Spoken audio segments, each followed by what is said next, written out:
All right. All right, guys. So we have our pretend patient here to help us with our start appliance appointment. So starting an appliance, of course, remember we had talked about that we need initial photos, impressions, we need to fit bands for the appliance, and we need to also place separators if needed, right? So this patient definitely does not need expansion, but let's make pretend that we're going to go ahead and do fit bands for an RPE. I'm going to start the fit bands process. Typically we fit bands on the sixes, which is the first molars, but this patient does not have those, so we're going to go straight to the second molars. But let's pretend these are first molars, guys. We're pretending a lot, okay? And we cannot place seps because obviously there is no space needed. She has plenty of space for the appliance. So we're gonna also pretend and we're gonna just place seps just so that you guys get the technique on the lowers. Obviously these are very, very constricted on both sides, these 6 molars on the bottom. So we're gonna place seps on the mesial and the distal of these 6 molars just so that you guys would know what to do if she were to have the same scenario on the top. All right, so let's go ahead and get started. So come on over so that you can see. For this setup, we have our mirror, our explorer, our bite stick, our band pusher, our band remover, and we have our cotton pliers. And you'll see what we use each of these instruments for. I also have my bands, which I'm gonna size the teeth with, and then we also have the seps and the floss, which we're gonna use later to place those separators, okay? So first I'm gonna go ahead and I'm gonna start trying on my bands. Now, the first thing you wanna do, it's like, I liken this to fitting a ring on a finger, okay? That's what I liken it to, because when you're sizing a ring for a finger, you kind of look to see which one would fit, which ring would fit, size it, and then based on the size, you can either go up or down, depending on if it's too tight or too loose. So it's the same thing with the tooth. We're basically getting a glimpse, okay, of which band do we think would fit her tooth. And when I look here, this is the upper left bands. No cross-contamination, so I'm using my cotton pliers to grab them.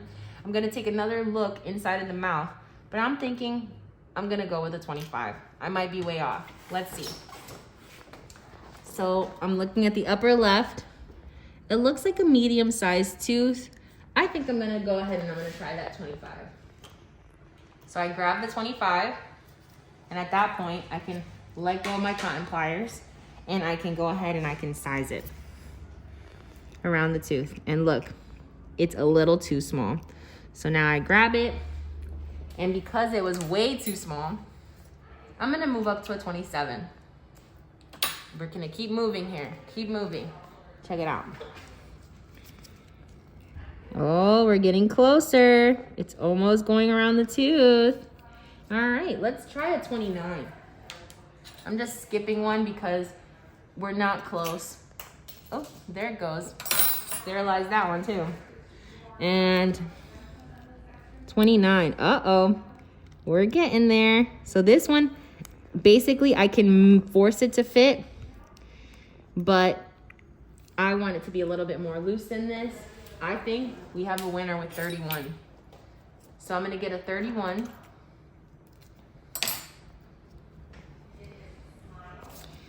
And I think this is gonna be a winner.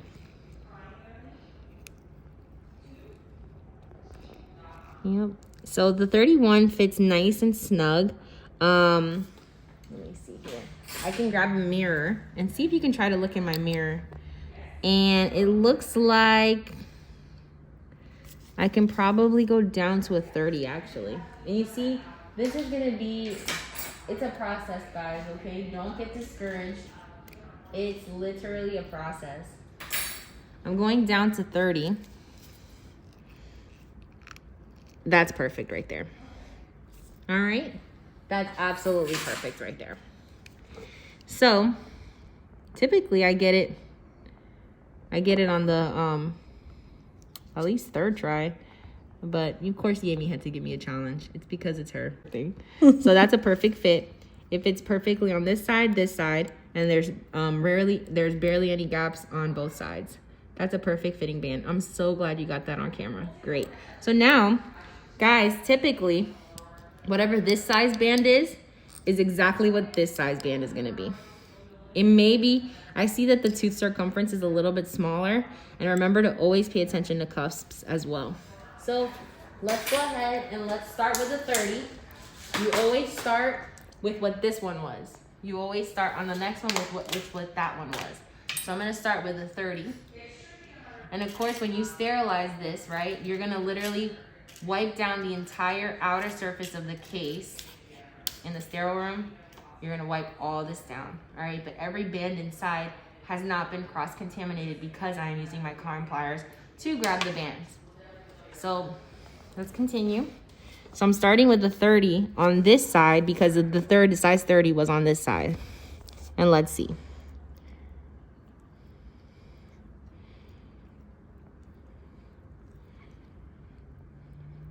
Sometimes it could be a little bit smaller. Sometimes it could be a little bit larger. I can go smaller on this, so I'm gonna do it number 29.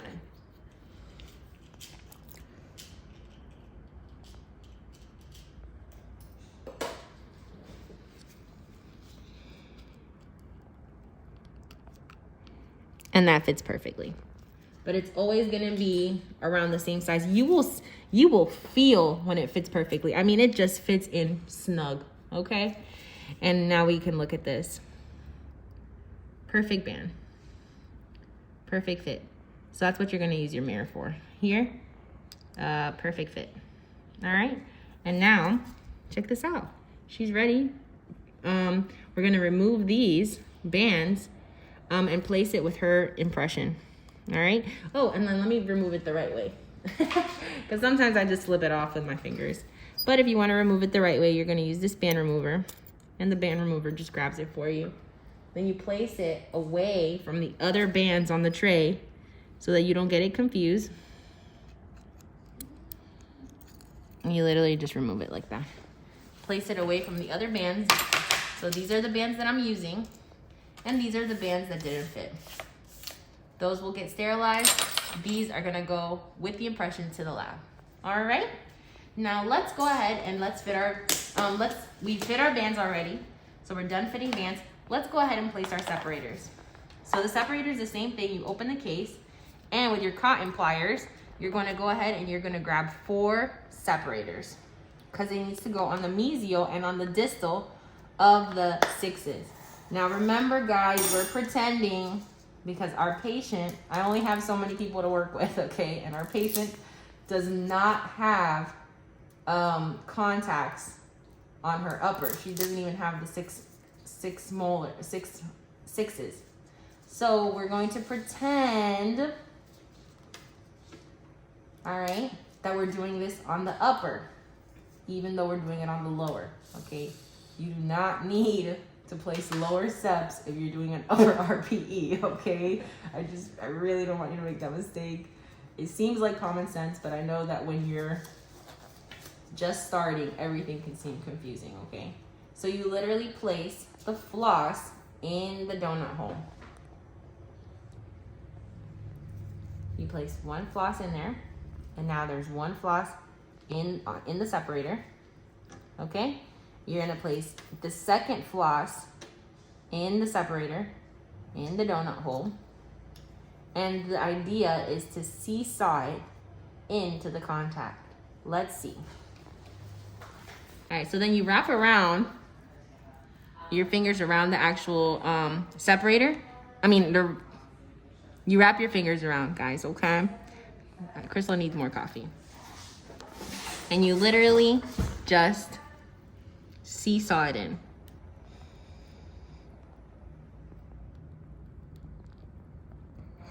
Just like that. And then you remove the floss and remove the floss, okay? Now we're gonna do the distal. So as you can see, the separator, one side is kind of hanging out here and the one side is actually doing the job of separating the tooth, okay? So that one side that's hanging out is gonna be necessary because at the next visit, when we're removing the separator, we literally are just gonna go sneak right under here and pull up, okay? So I'll show you how to remove that in a second. Let's go ahead and place another one. So come over here,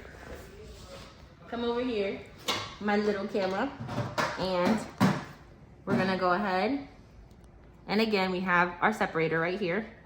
We're gonna place the floss in the hole. And then we grab it, all right? We place the other floss in the hole, all right? And the objective is to seesaw it in, right? So let's go, and let's do it the distal now. All right, and we're gonna wrap. Sometimes you gotta wrap it really hard when you have a difficult patient, like this one. I'm just kidding. All right, and then we're going to, again, seesaw it in. And the reason why I say difficult is because literally some contacts could be this hard. And there it goes. As long as one side's in and one side's out, now you can literally remove the floss and remove the floss. Now, let's say this patient has gotten the space made for her and she is back in the office to get her appliance. Now, at this point, we can remove the separators because the space has been made. And we're gonna go ahead and cement the appliance. Now remember, guys, remember what I told you before. We're only doing this on the bottom because she doesn't literally have anything for me to show you with on the top. Okay, there's nothing there for me to show you, so I had to do it on the bottom, okay? Now, when you remove these separators, it's gonna be extremely easy because the space has been made already, okay? Sometimes they even fall out on their own. But in this case, because we're pretending, it's gonna be rather difficult to remove these separators because she literally hasn't went anywhere. We just put them in. So the contacts are extremely tight. But just to show you how to remove them, you get your Explorer and you literally go right underneath the actual elastic. And I'm gonna take, use my fulcrum, especially because of how difficult it's gonna be. But basically you pull up and it would literally come right up. And it would literally come right up, okay? And now I'm gonna do the back one. Remember, this is gonna be really easy when the patient comes back for their appliance. It's just difficult now because the space hasn't been made. And you literally just grab underneath and pull up. Remember, look how I'm covering that sharp, okay? And there it goes. All right, with my fulcrum. Always use a fulcrum. And that's how you place steps, remove steps, okay, guys? All right.